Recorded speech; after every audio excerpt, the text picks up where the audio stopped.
Everyone, welcome to హారం Sai vlogs. ఈరోజు నేను మీకు బీరకాయ పెసరపప్పు కాంబినేషను చూపించబోతున్నాను.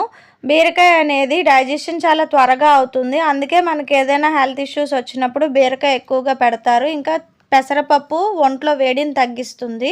ఈరోజు అయితే 1 గ్లాసు పెసరపప్పు తీసుకొని దానికి 2 గ్లాసులు వాటర్ పోయాలి. వాటర్ పోసి అందులో ఉప్పు పసుపు వేసి కొంచెం మగ్గిన తర్వాత నేనైతే ఒక బీరకాయ తీసుకున్నాను. బీరకాయ ముక్కలు, ఇంకా పచ్చిమిరపకాయలు, కరివేపాకు, జీలకర్ర అన్నీ వేసి బాగా మగ్గించాలి. నేను పోపులో అయితే నేను ఇంట్లో చేసిన నెయ్యినే యూజ్ చేశాను. నేతిలోని కొంచెం పోపు పెట్టుకుంటే మినపప్పు, ఆవాలు, ఎండుమిరపకాయలు, ఇంగువ అన్నీ వేసి పోపు పెట్టుకున్నాను. చాలా కమ్మగా ఉంటుంది ఇంట్లో నెయ్యి అయితేను. నేను ఎప్పుడు కూడా నేతితోని ఇంట్లో చేసినప్పుడు పప్పుల్లో నెయ్యి వాడతాం. మా ఇంట్లో నెయ్యే యూజ్ చేస్తాను. నేను పెట్టిన ఆవకాయతో తింటే super. Thank you so much for watching.